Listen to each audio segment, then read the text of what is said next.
Essa videoaula sobre corrente elétrica vai se dividir em 6 tópicos. No caso, vamos falar sobre definição, vamos falar sobre a conservação de carga, a lei de Ohm, que é onde a gente vai introduzir a resistência, um modelo cinético para a lei de Ohm, o efeito Joule e a força eletromotriz. Começamos pela definição de corrente elétrica. A corrente elétrica é a taxa de variação das cargas em função do tempo através de uma área transversal. A corrente elétrica ela é um escalar, mas ela possui um sentido. Então, a melhor maneira de descrever a corrente elétrica é através da densidade de corrente. Por quê? Porque a densidade de corrente vai ter o mesmo sentido de direção da corrente e vai nos fornecer a corrente, se a gente fizer uma integração sobre a área transversal do fio. Como a densidade de corrente pode ser também um deslocamento das cargas, dos portadores de carga do material, uma definição mais geral para ela é que a densidade de corrente é igual à somatória sobre todos os portadores de cargas, sejam eles positivos, negativos, independente de sua carga e independente das suas velocidades de locomoção. Uma coisa interessante sobre a densidade de carga, sobre as correntes no geral, é que o portador de carga não necessariamente vai ser o elétron, embora na maioria dos metais, seja o elétron, seja o portador de carga, nem sempre isso acontece. Às vezes nós temos portadores de carga positivos ou portadores de carga iônica. Mas para o início, vamos tratar somente de materiais cujos portadores de carga são os elétrons. E o N seria a densidade de portadores do material. Veja que o N, assim como o Q, é uma propriedade do material. Então, conservação de carga. No condutor, a gente vai ter as cargas que vão formar a nossa corrente e nós teríamos as cargas eletrostáticas. Elas são a mesma coisa, sendo que a eletrostática é a carga parada e a corrente seria a carga em movimento.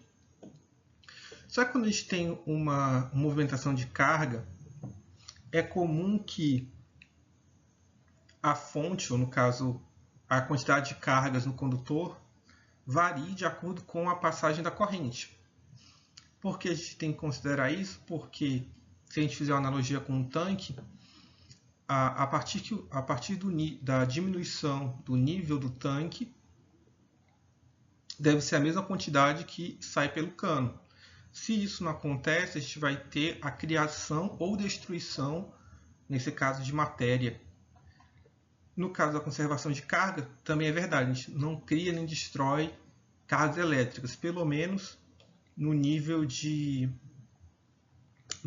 a gente vai estar estudando.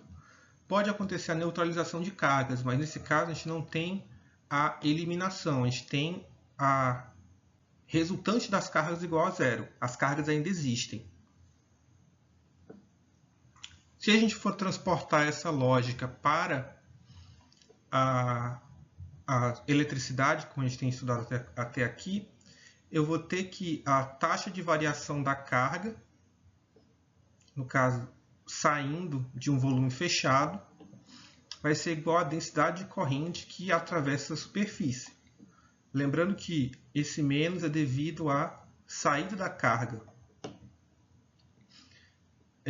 Se eu passar agora para uma relação mais pontual do que essa relação integral, eu vou ter que o divergente da densidade de corrente é igual a menos a variação da densidade de carga em função do tempo. Lembrando que a densidade de carga em questão é a carga que gera a corrente.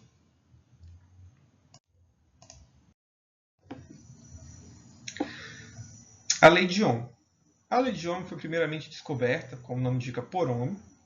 O que a lei de Ohm diz? A lei de Ohm diz que a diferença de potencial aplicada a um material terá uma resposta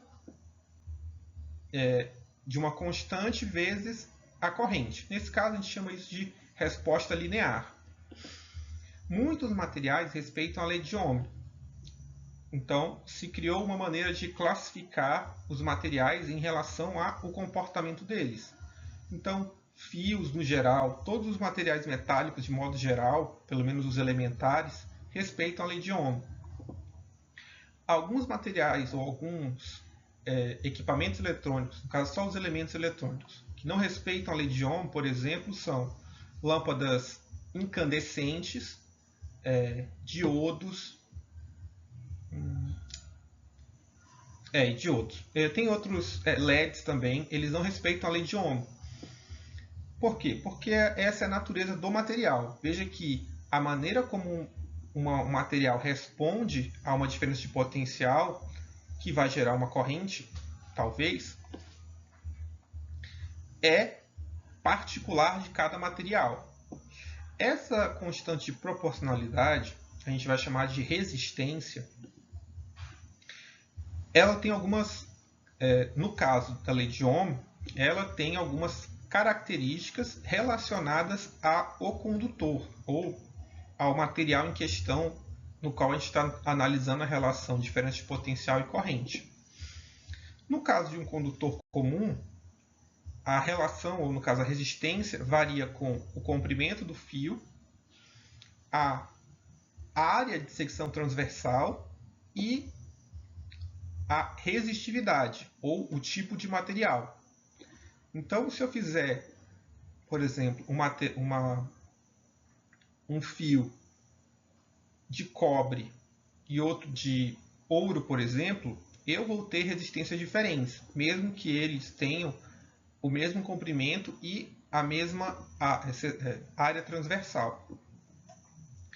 Essa relação é um dos motivos porque cabos de alta tensão, quanto maior a tensão, tendem a ser cada vez mais grossos. Por quê? Porque quanto maior a área de secção transversal, menor vai ser a resistência. Uma coisa interessante é que, como deve ser de conhecimento geral, ou espero que seja, os cabos de alta tensão não são blocos sólidos de um fio sólido. Normalmente são vários fios enrolados. Por quê? Se verifica experimentalmente que essa área pode ser aumentada através de fios entrelaçados. Então, quanto maior o número de fios entrelaçados, maior a área de secção transversal e por consequência, menor vai ser a resistência. Outra coisa também que é comum, na verdade eu acho que é melhor falar depois, porque a gente vai falar sobre esse tópico em seguida. Uma relação também, no caso, uma relação não, sendo esse carinha aqui a resistividade, e sendo a resistividade uma característica do material, é natural que essa resistividade tenha alguma relação com a densidade de corrente, ou com a corrente que surge do material. Então, no caso de materiais ômicos, essa constante, a resistividade é uma constante, então a densidade de corrente é igual, no caso é proporcional, ao campo aplicado. E além disso, eles estão na mesma direção. No caso, o fato da densidade de corrente estar na mesma direção do campo aplicado vale para todos os materiais. O que vai mudar é que, se eu tiver em alguns materiais, no caso os não ômicos, a variação pode existir uma variação ao longo do fio ou em uma dada direção do fio.